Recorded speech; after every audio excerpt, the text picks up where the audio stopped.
My name is Clara. I am 32 years old. I am a wife and a mother of two beautiful children. My daughter Sophia is 9 years old, and my little boy Ben just turned 5. If you look at them, you would see joy in their eyes, innocence in their smiles. They are my world. Everything I do, every breath I take is for them. When I got married to Steve, I believed I was the luckiest woman alive. He was handsome, well educated, and came from a rich family. He had his own business, and everyone admired him. I thought I had found my forever. He promised me love, respect, and a life where I would never have to struggle. In the beginning, he kept his promises. He brought me flowers, took me to dinners, and spoke to me gently. We dreamed of building a family together. And when Sophia was born, he held her like she was the most precious thing in the world.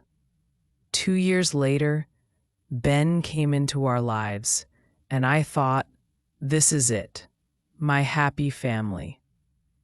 But happiness is like a glass vase. It can break in one careless moment. It started slowly. Steve began drinking at parties. At first, I didn't mind. Many men drank socially. But then, the drinking didn't stay at parties. It followed him home. Soon, he needed alcohol every evening, then every night, then even in the afternoons. At first, he was still kind to me after drinking. He would laugh and say silly things. But over time, his mood changed. He became short-tempered, irritable. If I asked him to spend time with the kids, he would say, "I'm tired, Clara. Can't you handle them yourself?" I handled everything myself. The kids, the house, his parents' needs, the bills, the grocery shopping, because I thought that's what a good wife does. But the man I had loved so deeply was slowly slipping away from me. Then one evening, I noticed a change that cut me deeply. Steve began dressing differently for work, spending extra time choosing his shirts, using cologne he had never worn before. He smiled at his phone while typing. At night, he would step outside to take business calls. My heart told me something was wrong, but my mind refused to believe it. Weeks later, the truth came crashing down. One of his friends, who had always been kind to me, called me quietly and said, "Clara, I think you should know. Steve is seeing someone." My ears rang. My hands shook. I asked him to repeat it, hoping I had misheard. But no, it was true. Steve was having an affair with another woman. I confronted him that night. My voice was shaking as I asked, "Is it true?" He looked at me for a moment, then looked away. "Clara, yes, it's true." That moment felt like my whole life shattered into 1,000 pieces. My husband, the father of my children, the man I had trusted with my soul, was in love with someone else. I cried for hours that night, not for myself, but for Sophia and Ben. They loved their father. They waited every evening at the window to see him return from work. And now this man was choosing another woman over his own family. After that, things became worse. Steve stopped eating dinner at home. He rarely spoke to the children. On Ben's school sports day, he didn't even show up. Sophia had a dance performance, but he said he was too busy. In truth, he was spending time with her. I tried everything. I cooked his favorite meals. I dressed up for him. I spoke to him softly. I asked him to think about the kids, but his heart was already gone. One night, after coming home smelling of alcohol and perfume, he looked at me and said, "Clara, I want a divorce." The word hit me like a slap. Divorce? After 10 years of marriage? After 2 children?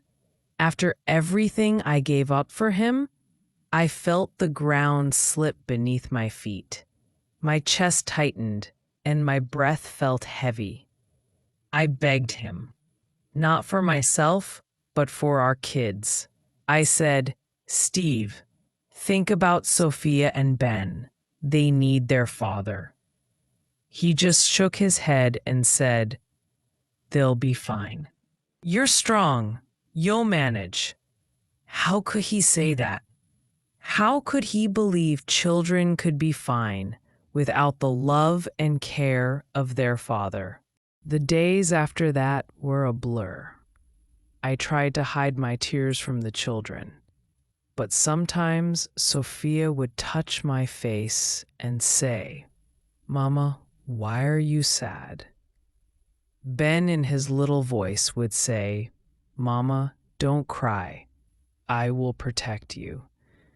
Those words broke me even more. My babies, so small, yet trying to comfort me. Steve stopped sleeping at home altogether. I would hear from neighbors that they saw him with her, laughing, holding hands, living a life as if we never existed. Financially, he still provided, but money cannot buy a father's love. Sophia began withdrawing into herself, refusing to talk much. Ben started having nightmares. Every night he would wake up and run to my bed, clutching me tightly. I was drowning inside, but I had to stay strong for them. I kept telling myself, "Clara, you are their mother. You cannot break. You cannot fall apart. They are watching you." I started finding small moments of happiness for them, taking them to the park, reading them bedtime stories, cooking their favorite meals. Even though my heart was bleeding, I smiled for them. Sometimes, late at night, when the kids are asleep, I look at our wedding album. I see the young girl I used to be, smiling with dreams in her eyes. I wonder where she went. I wonder why life had to turn this way. I don't know if I will ever forgive Steve. Not for leaving me, but for leaving us. For leaving 2 little hearts who only wanted their father's love. Now, I live one day at a time. I wake up, hold my children close, and promise them that no matter what, I will be there. I will never choose someone else over them, because a mother's love is the only love that never walks away.